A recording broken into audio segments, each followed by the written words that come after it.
everybody, welcome back to my channel. My name is Lottie and today we are doing my February stats and wrap up.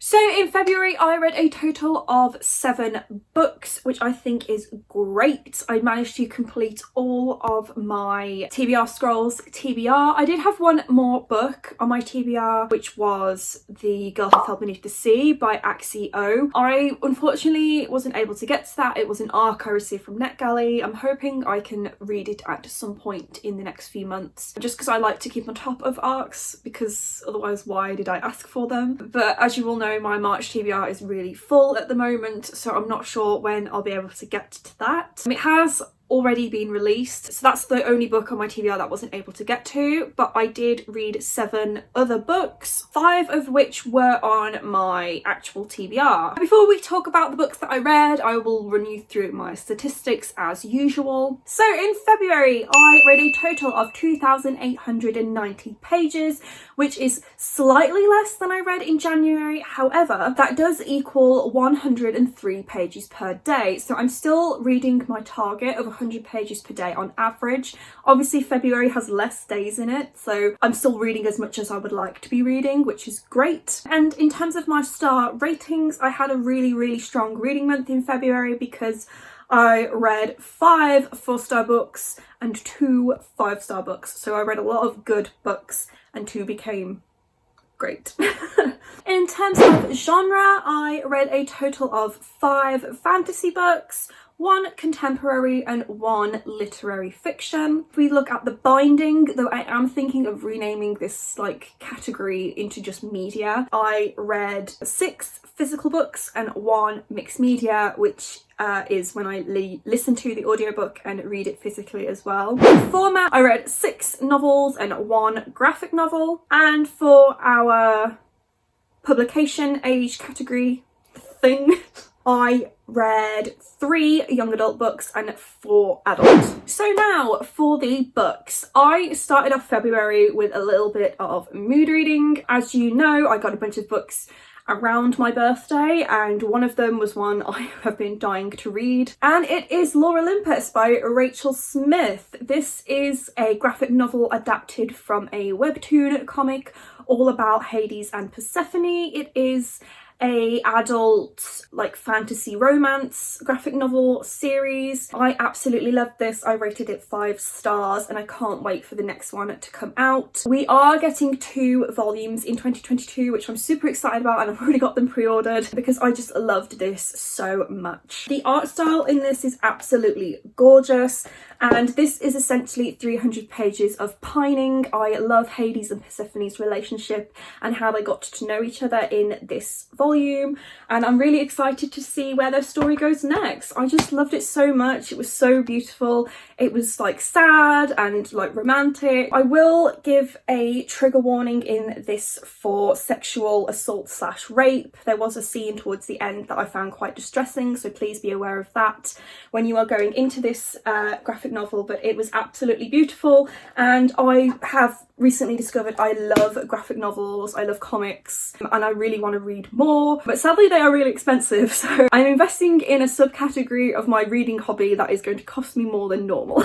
Yeah, I absolutely love this. It's made me want to read more graphic novels and I can't wait for the next one. So the next book that I finished in February was a reread, and that was A Court of Thorns and Roses by Sarah J. Maas. I did start this in January and I read most of it in January, but I finished it in February. After reading the first book in the Crescent City series, I just was craving more Sarah J. Maas, so I really just wanted to pick this series up again, and because it had been quite a few years, I thought I would start with the first book, because what I really wanted to reread was A Court of Mist and Fury, but because I couldn't really remember much of what had happened in this book, I thought I would start with it. It got a 4-star from me again.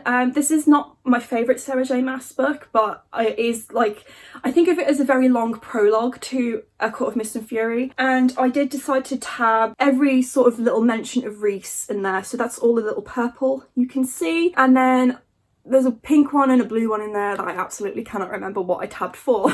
But most of it I was just tabbing for sort of hints towards Rhysand, who is obviously a main character in the rest of the series. And I really liked seeing Feyre grow and become the person she is in the later books in this one.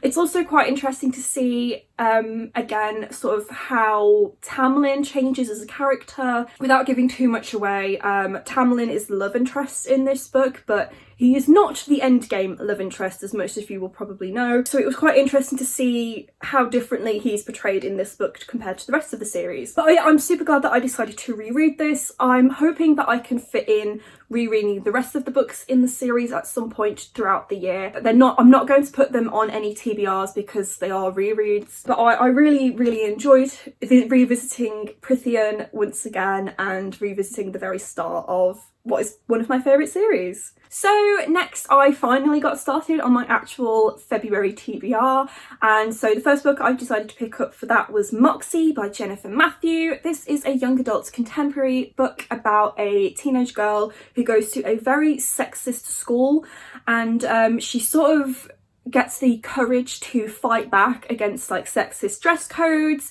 and other students who are like really sexist and like generally gross, because she finds her mom's stash of zines from when she was a teenager in like the 80s. Her mom used to be a Riot Girl, which was like a punk feminist group, and so our main character Viv, like she always follows the rules. She's kind of a little bit meek, a bit shy, like she doesn't like getting into trouble, and this is sort of just the story of Viv coming out of her shell and learning to fight back and stand up for what is right. So I rated this 4 stars. I actually really enjoyed it. I haven't seen the movie that's on Netflix yet, and I kind of think I won't watch it because I really enjoyed this for what it was. You do get to see the little zines that Viv creates throughout the book, which I really love, that little mixed media aspect in this. I really liked the relationship that Viv starts to develop with another boy in her class, which I found really cute. This was very YA, but I liked that about it, and I liked sort of dialing things back and reading a book that I didn't have to think too hard about. I really do recommend this. I really enjoyed it. It was great. So next I picked up Fortuna Swan by KJ Sutton. This is the first in an adult fantasy romance series all about Tuna Swan, who is a living nightmare. She is the last of her kind, and she's sort of living life in the like real world, trying to just get on with things, when she is approached by a fairy called, oh my god, what the fuck was his name? Colith, that was it. By a fairy called Colith, who says that he can take her to her missing brother if she marries him. I really enjoyed this. I rated it 4 stars. My only real complaint was that I felt it was too short, so that the pacing was a little bit off, and also I found it was really similar to ACOTAR, and because I had just reread ACOTAR, I really picked up on that. I would say that this first book is kind of like a combination of A Court of Thorns and Roses and the Suki Stackhouse series, which is another series I really love. It is like an urban modern fantasy where it's set in our world, but most of it takes place in the Unsilly Court, which is sort of like an underground fairy kingdom. So you kind of get that real world aspect in it, but also like the high fantasy that I really enjoy. I really enjoyed seeing Fortuna and Colith's relationship. I'm still a little bit unsure how I feel about them, but there's definitely going to be a like what's it called? A romance triangle? What the fuck is it called?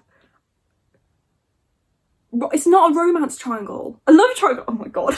There is definitely going to be a love triangle in this, I think, and I'm really excited to see what's going to happen in the next book. I really enjoyed the world and just Fortuna in general. She is fantastic as a character, and I'm just really interested to see what happens next, so I'm really excited about this series. Next I picked up Dogged by Emma Purshouse. This is a indie published local author for me, obviously, and I picked this up because my mom told me about an interview that Emma had done on the radio like last year when this book first came out. So I wanted to pick it up because it's set locally, it's by a local author, and I wanted to support a local author, and it was so interesting. So this is very literary fiction.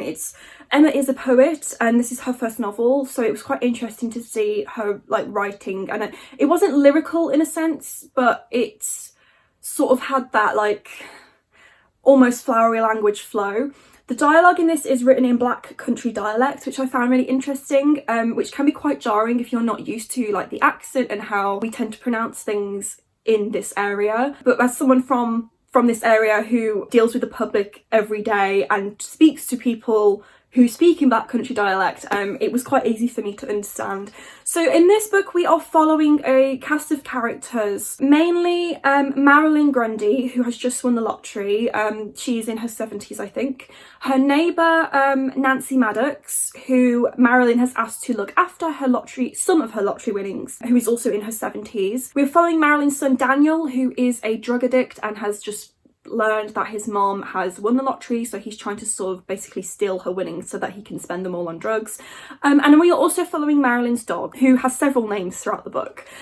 So it was quite an interesting sort of slice of life weird thing that was happening to these characters, and sort of just following them through the day-to-day things of their life, while also surrounding Marilyn's lottery winnings. It was very character driven. There wasn't a lot happening in the plot, but I really enjoyed that, and sort of just seeing the daily lives of people living in Wolverhampton. It was super interesting. I really recommend it. If you are going to purchase this book, I really recommend purchasing it through the publisher, Ignite Books. I'll try and leave a link in the description to them, just because it will support the indie publisher the most and also the author the most, rather than buying through somewhere like Amazon. But yeah, I really recommend this. It was so fun. It was so interesting, and I really want to read more books of this style. I can't wait to see what Emma writes next as a novel. I'm not really into poetry, so I don't think I'll pick up anything like that, but if she writes another novel in the future I will definitely read it, because this was great. And if I didn't already say, I rated this 4 stars. So next was the big one, House of Sky and Breath by Sarah J Maas, and I think after reading this I am very much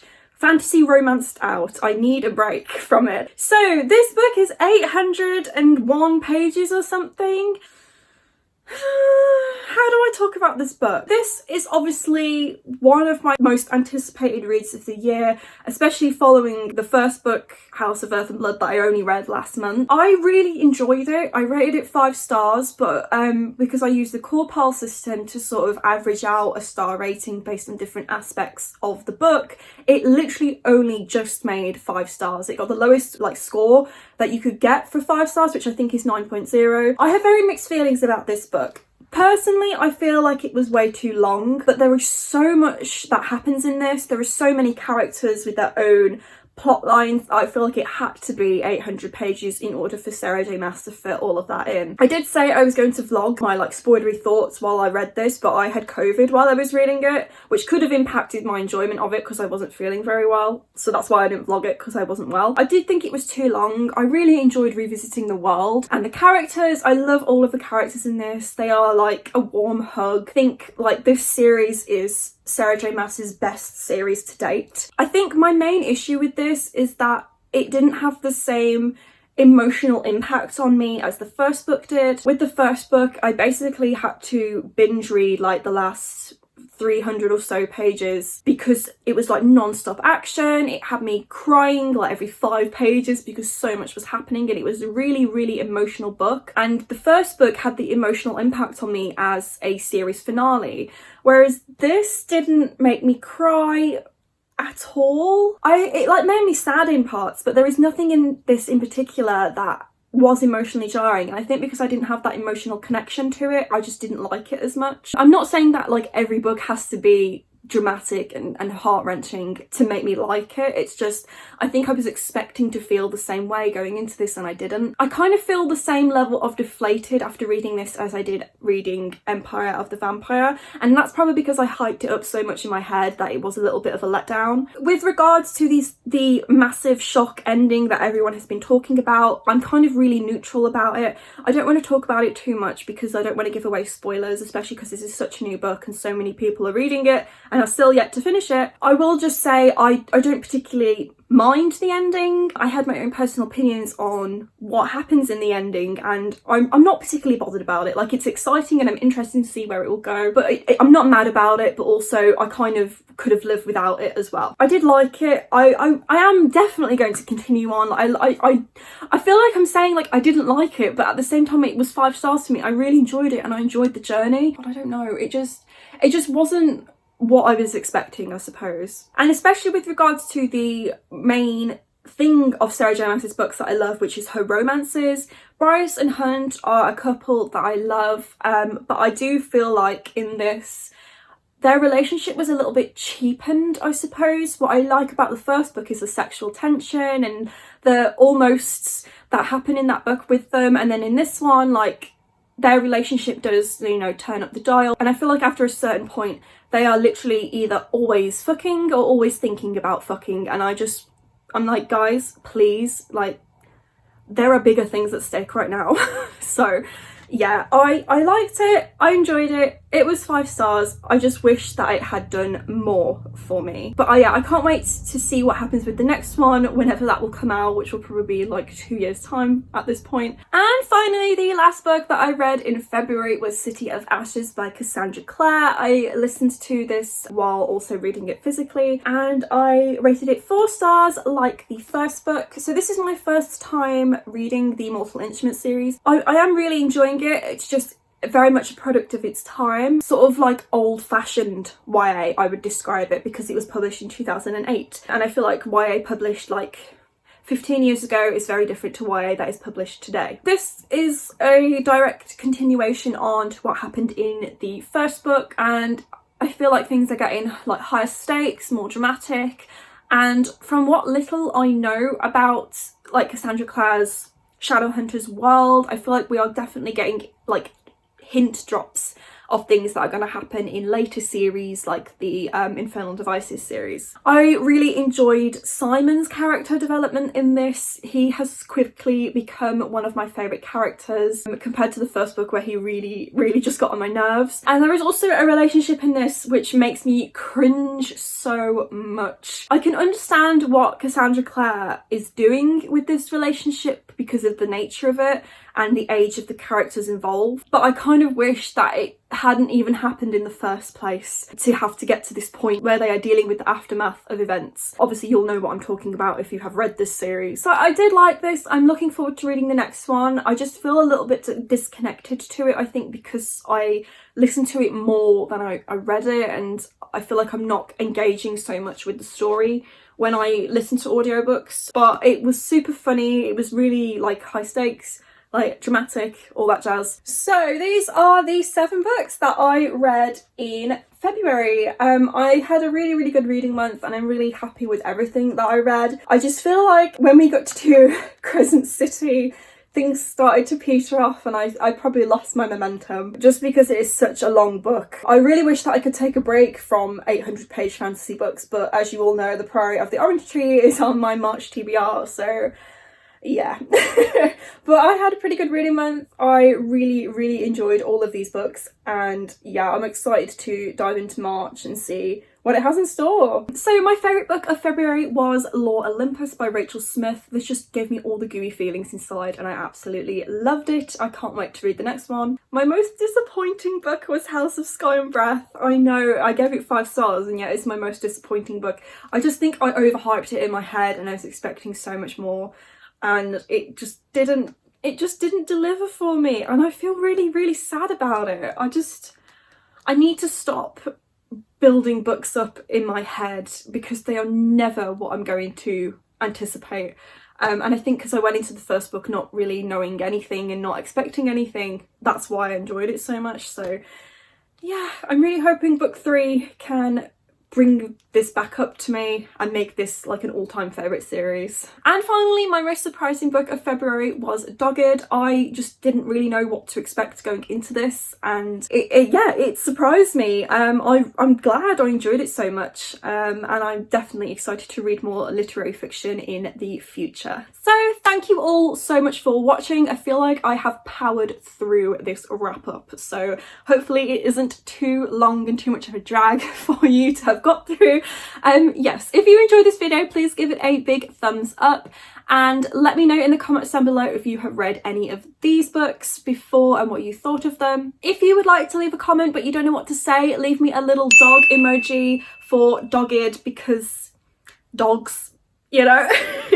And if you haven't already but you would like to please do consider subscribing to my channel. I try and post a new video at least once a week. In the description you will find links to my Twitter, Goodreads and Instagram if you would like to follow me on any of those, and I will see you all very soon with a new video. Bye!